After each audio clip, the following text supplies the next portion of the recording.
Ahoy there, fellow adventurers, and welcome aboard the All Sorts podcast. We're your trusty guide steering you through a vast ocean of knowledge, one fascinating deep dive at a time. Today, we're setting our course for a realm where flames, they dance to a different tune, the world of subatmospheric pressure.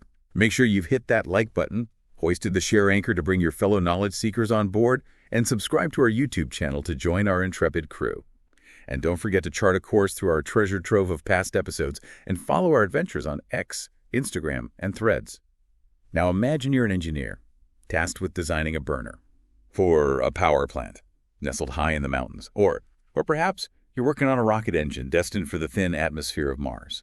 The air is thinner, the pressure is lower, and the flames, well, they behave in ways that might surprise you. That's the intriguing world we're exploring today. Spray flame dynamics under subatmospheric pressure. What's particularly interesting about this deep dive is the focus on spray cone angles. The spray cone angles. Think of it like adjusting the beam of a flashlight. A narrow beam concentrates the light, while a wider beam spreads it out. Right. Similarly, the spray cone angle determines how fuel droplets are distributed from a nozzle, and this seemingly simple factor can have a profound impact on how flames burn, especially when we're dealing with lower air pressure. Right, and I was reading in one of the sources that a lot of the research on spray cone angles has been done at normal atmospheric pressure, which makes sense for earthbound applications. But when we venture into environments like high altitudes or even other planets, that's where this deep dive gets really important, right? Absolutely. It fills a crucial knowledge gap because the dynamics of combustion change significantly when we're not dealing with the familiar air pressure we experience at sea level. One of the key findings from the research is that as the pressure decreases, horizontal spray flames, they actually become longer and wider. Longer and wider. It's almost like they're stretching out, searching for that precious oxygen. That makes sense. And speaking of spray cone angles, another source highlighted that those narrower beams, the ones that concentrate the fuel droplets, show even more pronounced changes in length at lower pressures. I'm curious, why would that be? Well, it likely has to do with how the fuel mixes with the available oxygen. If the droplets are more concentrated, they might need to travel further to find enough oxygen to combust fully. And the lower the pressure, the more pronounced this effect becomes. So it's like a game of hide and seek where the fuel droplets are desperately searching for those oxygen molecules in a vast, thin atmosphere. It seems counterintuitive that a narrower spray cone angle, which concentrates the fuel, would actually lead to a longer flame. Yes. It challenges our initial assumptions. This highlights why understanding these dynamics is crucial for optimizing combustion efficiency and heat distribution, especially in those challenging low-pressure environments. Think about the impact on a rocket engine, for example. If you're not accounting for these changes, it could drastically affect performance. That's a great point. It's not just about making things work. It's about making them work well. And speaking of performance, I was intrigued by the concept of flame uplifted height, which one source explained. It seems this characteristic is negatively correlated with atmospheric pressure. That's right.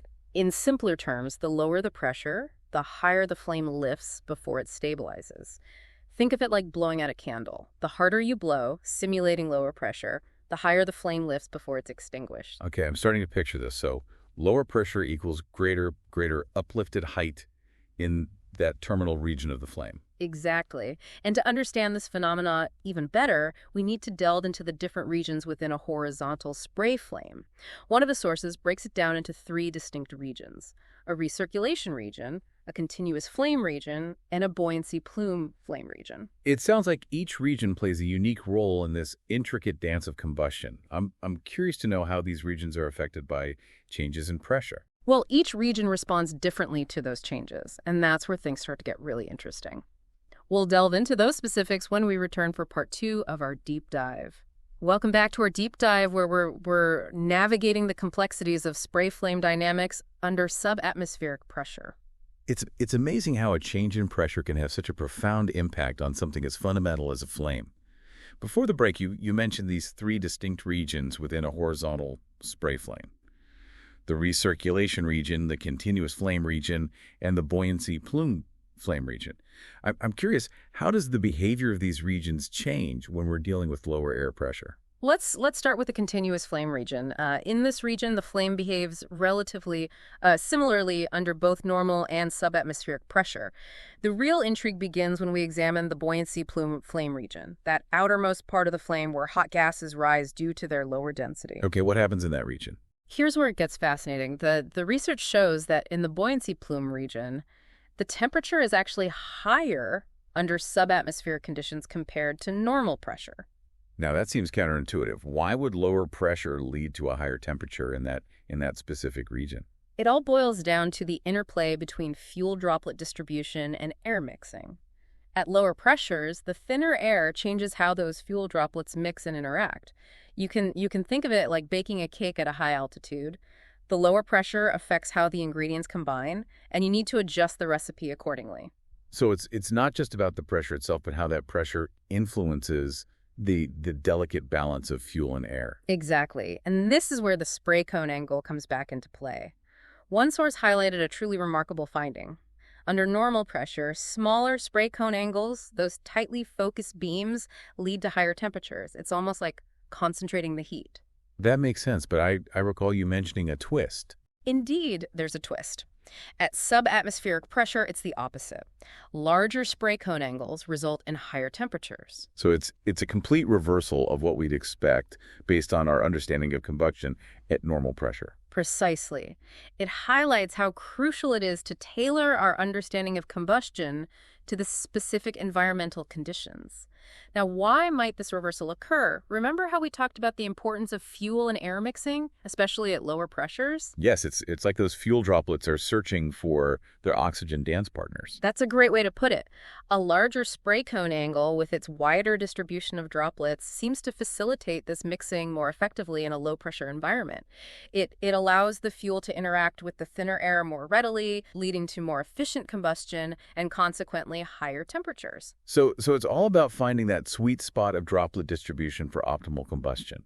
And that sweet spot shifts depending on the pressure. I'm starting to grasp the complexity involved here. It's a delicate balance, and this understanding has the potential to revolutionize the design of combustion systems for everything from aircraft engines to power plants in challenging environments. Imagine optimizing a jet engine for high-altitude flight, or developing more efficient and cleaner-burning power plants for mountainous regions. These findings could have far-reaching implications. Yeah. But I have a question about the research itself. Yeah. How do scientists study these flames at subatmospheric pressure? Do they have to launch experiments into space?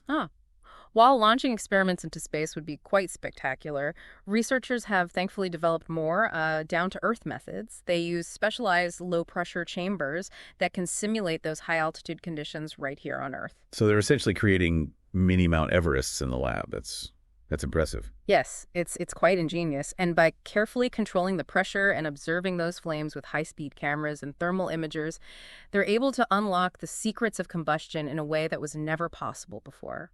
That's a testament to human ingenuity. But let's bring this back down to earth, so to speak. How does all of this research, this deep dive into the world of subatmospheric combustion, relate to our everyday lives? That's a great question. Combustion is at the heart of so much of our technology, from the cars we drive to the planes we fly, and even the simple gas stoves in our kitchens. By making combustion more efficient and cleaner, we can reduce emissions, save energy, and make these technologies more sustainable. And that's particularly relevant in those challenging environments we've been discussing, like high altitudes, where the air is thin and resources might be limited. So it's not just about flames and nozzles. It's about finding innovative solutions to real-world problems. Exactly. And those solutions often emerge from a deep understanding of fundamental scientific principles like those we've been exploring today. But our journey isn't over yet. There's still much more to uncover about these fascinating flames. Stay with us as we continue to unravel the mysteries of spray flame dynamics under subatmospheric pressure in part 3 of our deep dive. Welcome back to the All Sorts podcast, fellow explorers. We're continuing our deep dive into the fascinating world of spray flame dynamics under subatmospheric pressure. It's been quite a journey so far, hasn't it? It has indeed. We've uncovered some unexpected behaviors of flames when the air gets thinner, and I'm eager to delve into some of the practical implications of this research. Me too. I'm particularly interested in revisiting that intriguing finding about spray cone angles. If if I recall correctly, smaller angles were more efficient at normal pressure, but less so at lower pressures. That's right. We talked about how that reversal has to do with the way fuel droplets mix with air and how that mixing is affected by pressure. But there's another layer to this story, another factor that researchers have been exploring. It turns out there's a limit to how narrow you can make that spray cone angle before you start to see negative effects, even at sub-atmospheric pressures. So there's a point where going too narrow might actually backfire. Precisely. If those fuel droplets are packed too tightly together, they might not have enough space to properly mix with the thinner air. It's like trying to squeeze a crowd of people through a narrow doorway. It creates congestion and inefficiency. Ah, I see. So it's about finding that Goldilocks zone, not too wide, not too narrow, but just right for optimal combustion. But how do researchers determine that ideal spray cone angle? That's a complex question, and it seems the answer depends on a variety of factors. It's not a one-size-fits-all situation. The type of fuel being used, the velocity of the spray as it exits the nozzle, even the shape and design of the combustion chamber itself. All of these factors play a role in determining that sweet spot. It sounds like optimizing combustion is a multi-dimensional challenge, especially when we're dealing with those low-pressure environments. It certainly is, and that's what makes this field of research so exciting. There's still so much to learn and discover, and each new finding opens up new possibilities for innovation. It's like we're standing at the edge of a new frontier in combustion technology, one that's cleaner, more efficient, and capable of taking us to new heights, literally if we're talking about rocket engines. Absolutely. It's thrilling to think about the potential applications of this research, from powering spacecraft to developing more sustainable energy solutions for remote high-altitude communities. Who knows what breakthroughs await us just beyond the horizon. It truly sparks the imagination. But for now, it seems we've reached the end of our deep dive. We've explored the intriguing world of spray flame dynamics under subatmospheric pressure, uncovered some surprising findings, and glimpsed the potential impact this research could have on our world. I hope our listeners have found this journey as enlightening as I have. It's a testament to the power of scientific inquiry and the endless wonders that await those who dare to explore the unknown. And speaking of exploration, our voyage through the vast sea of knowledge continues on the All Sorts podcast. We invite you, our intrepid listeners, to join us for future deep dives. Be sure to hit that like button, share this episode with your fellow adventurers, and subscribe to our YouTube channel for more captivating explorations. And don't forget to navigate our treasure trove of past episodes and follow our adventures on X, Instagram, and Threads. Until next time, keep those minds curious and those flames of knowledge burning brightly.